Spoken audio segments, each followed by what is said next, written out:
بسم اللہ الرحمن الرحیم۔ شکریہ جناب اسپیکر صاحب۔ جناب اسپیکر صاحب،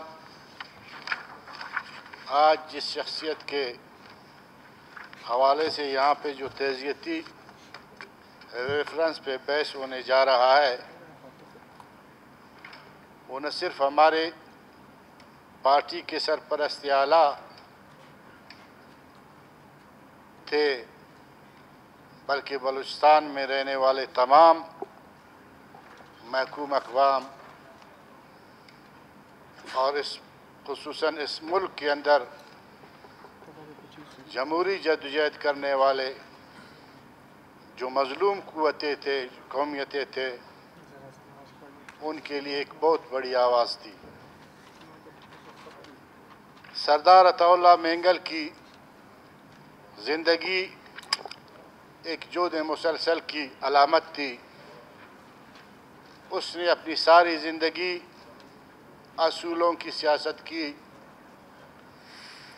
جیل و زندان کی صحبتیں برداشت کی، طویل جلا وطنی اختیار کی، اور جب 70 کی دہائی میں 1 یونٹ کے خاتمے کے بعد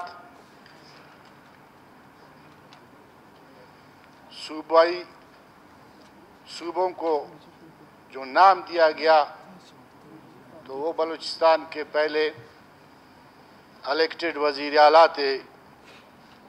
بس بدقسمتی سے 9 مہینے کے بعد بلوچستان میں جب نیب کی حکومت ختم کر دی گئی تو سردار صاحب اور نیب کے جو قائدین تھے ان کو حیدرآباد جیل میں بند کر دیا گیا، اور اس کے ساتھ ہی خیبر پختونخوا میں جو جمعیت علماء اسلام کی حکومت تھی، جہاں پہ مولانا مفتی محمود رحمۃ اللہ علیہ، تو انہوں نے استعفیٰ دے دیا۔ اس کے بعد بلوچستان پہ ایک طویل فوج کشی ہوئی، ہزاروں لوگ اس فوج کشی کے نظر ہو گئے، اور اسی کے ساتھ ہی سردار عطا اللہ مینگل کے سب سے بڑے فرزند اسد مینگل بھی غائب ہو گئے، اور آج تک ان مسنگ پرسن میں شامل ہے جس کا آج تک کوئی پتہ نہ چلا۔ لیکن جناب اسپیکر صاحب، اس کے باوجود بھی سردار صاحب نے اپنی اصولی سیاست جاری رکھی، اور خصوصاً مظلوم قومیتوں کے حوالے سے انہوں نے ایک بہت بڑا فرنٹ بنایا۔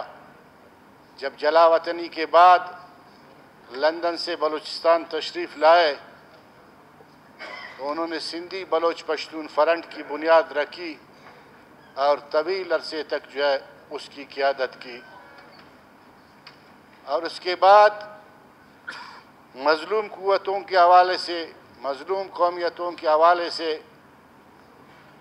جو دوسری بڑی اتحاد بنی، جس کو پونم کا نام دیا گیا، اس کی سربراہی بھی سردار عطا اللہ مینگل کرتے رہے، اور آخر میں جب وہ اپنی صحت کی وجہ سے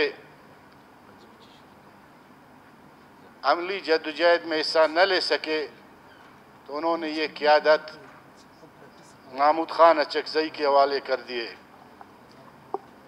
جناب اسپیکر صاحب، سردار عطا اللہ مینگل نہ صرف بلوچستان کی ایک عظیم شخصیت تھی بلکہ محکوم قوموں کے حوالے سے اس ملک میں بسنے والی سندھی، بلوچ، پشتون، سرائکی سب کی ایک توانا آواز تھی۔ جناب اسپیکر صاحب، اس طویل جدوجہد میں سردار عطا اللہ مینگل 3 بار دل کی بائی پاس آپریشن بھی ہوئے۔ لیکن اس کے باوجود بھی سردار صاحب کی جو آواز تھی، ان کی جو جدوجہد تھی، وہ آخر دم تک جو ہے حق اور سچ کی بات کرتے رہے۔ وہ میرے پارٹی کے قائد بھی رہے اور آخری عمر تک سرپرست اعلیٰ بھی تھے،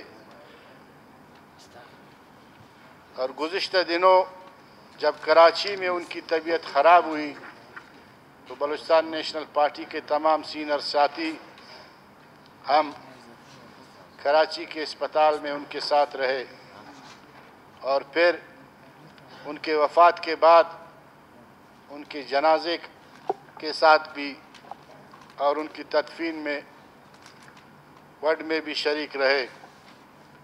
جناب اسپیکر صاحب، راستے میں خصوصاً کراچی سے وڈ آتے ہوئے اس علاقے کی جو نہ صرف مرد بلکہ میں نے عورتوں کو بھی، درجنوں عورتیں روڈ کے کنارے کھڑے سردار صاحب کی جو میت تھی اس کے استقبال کرتے رہے۔ بلوچستان میں کی تاریخ میں پہلی دفعہ میں نے اتنی بڑی تعداد میں ان پہاڑوں سے نکلتے ہوئے عورتوں کو دیکھا تھا جو اپنے محبوب قائد کے میت کے انتظار میں کھڑے تھے، اور جو گھنٹوں کھڑے رہے۔ اور اس کے بعد میرے خیال میں ایک بہت بڑی تعداد جو ان کے جنازے میں شامل رہے، جس میں ہر مکتبہ فکر کے لوگ شامل تھے۔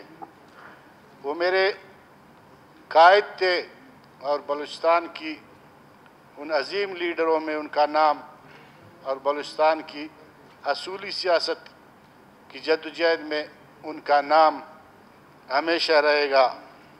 انہوں نے اپنی زندگی پر اصولوں کی سیاست کی اور کبھی مراحت کی بات نہیں کی۔ ہم دعا کرتے ہیں کہ اللہ تعالیٰ سردار صاحب کی کو جنت الفردوس میں جگہ دے، اور خصوصاً میرے قائد، ان کے فرزند سردار اختر مینگل کو اور ہماری پارٹی کو ان کے نقش قدم پر چلنے کی توفیق عطا فرمائیں۔ بہت مہربانی، شکریہ۔ جی شکریہ ملک صاحب۔